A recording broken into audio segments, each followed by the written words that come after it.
Welcome back, everyone. Today we're talking about a supplement that usually gets linked to bodybuilders and gym rats. It's something you may have heard over the past year and has become more and more popular. The problem with that is that supplement becomes a little more expensive, so it's something to think about, and I'm going to give you some alternatives towards the end of this episode. This also might be a secret weapon that moms and moms-to-be aren't necessarily taking advantage of just yet. So we're talking about creatine. Think of your body like a smartphone. When you're pregnant, you're running a massive 24/7 app in the background called Growing a Human. That drains the battery fast. Creatine is basically like a high-quality external battery pack, and it helps keep cells up with the energy demand of pregnancy and recovery so you don't hit zero by noon. Now, I'm not giving you a false promise. I'm not telling you that this is going to be automatically a revamp in all of your energy. But what it does is fuels you with a little bit more energy. It fuels you with a little more clarity. And that little bit of an edge, when you're literally building a human, is something that you could take advantage of. It's also going to help with hydration. So what creatine typically does is it helps energy storage, but it also helps with hydration storage, preserving water within the muscle cells throughout your body, thus giving you more of the ability to perform, helping with hydration. The nuance is you do have to consume more water while taking a supplement like this one. So you ask, why would it matter? Why is this something that I should even think about? Or humor me, Dylan. If you're trying to get pregnant, your body needs a ton of energy just to keep the reproductive system running smoothly. This is especially true if you're a vegan or vegetarian, because most natural creatine comes from meat. Once you're pregnant, creatine acts like a safety net. In some studies, researchers found that if babies experience a stressful birth or a drop in oxygen, having enough creatine in their system actually helps protect their brain, heart, and kidneys.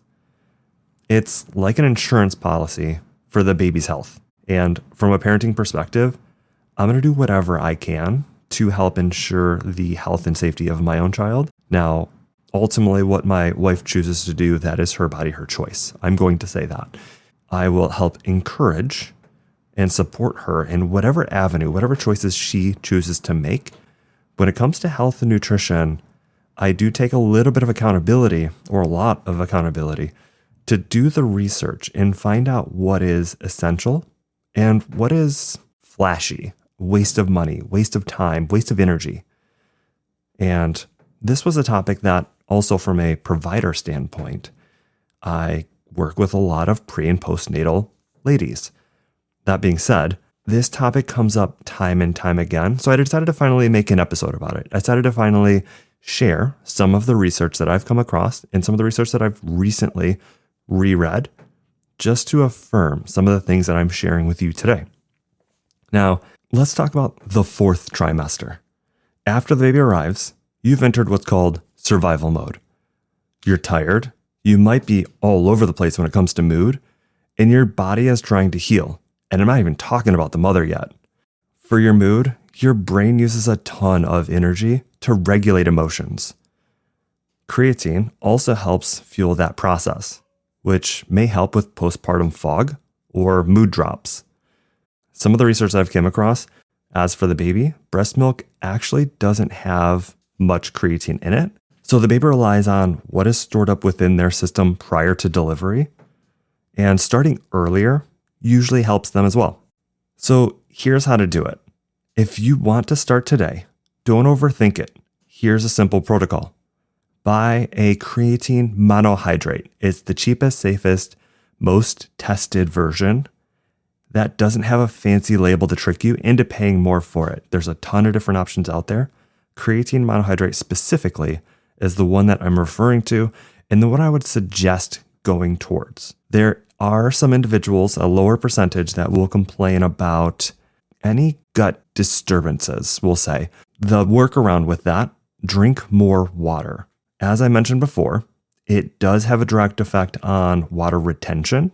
And if we are lacking hydration, we're not hydrated well, that's going to affect our metabolism a little bit and how our body responds to the ingestion of creatine monohydrate. Now, a loading week is something that we can consider. Usually this is for the first 5 to 7 days, taking around 15 to 20 grams total to fill up your battery, if I were to reference earlier. That's also something you don't really need to worry about. You don't need to focus on. There is research, at least from an exercise-based perspective, that individuals that just get into the habit, get into the routine of taking somewhere between 3 to 5 grams a day consistently, you tend to catch up and find that happy balance without having to worry about an extreme loading week, especially if it's something that you're not necessarily used to taking just yet. It's nice to ease your way in versus go all in or all out.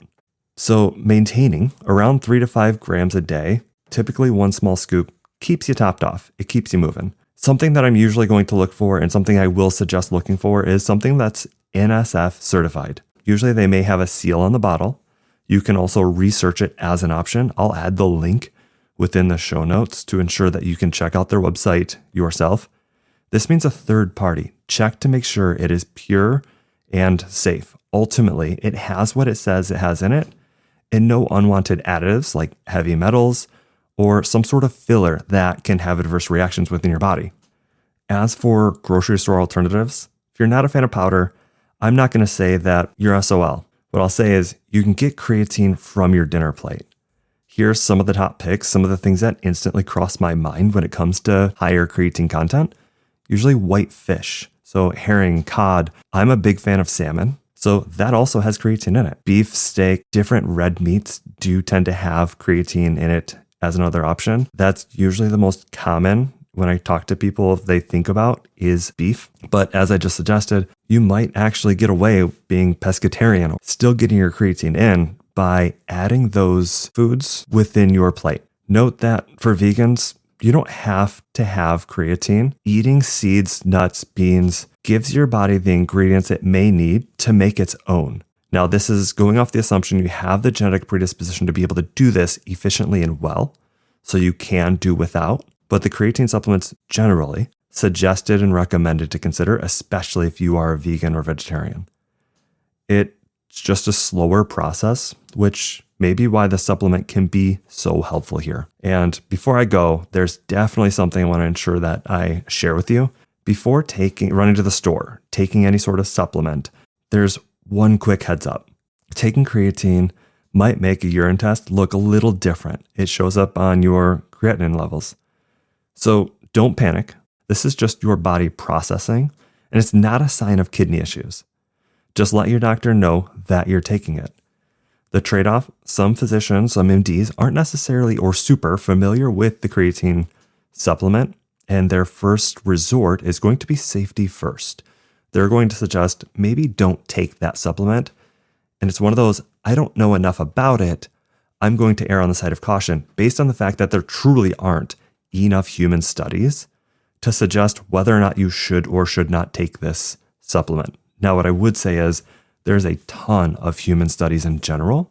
It's just for pregnancy specifically, if that is your realm of health in this current state of life.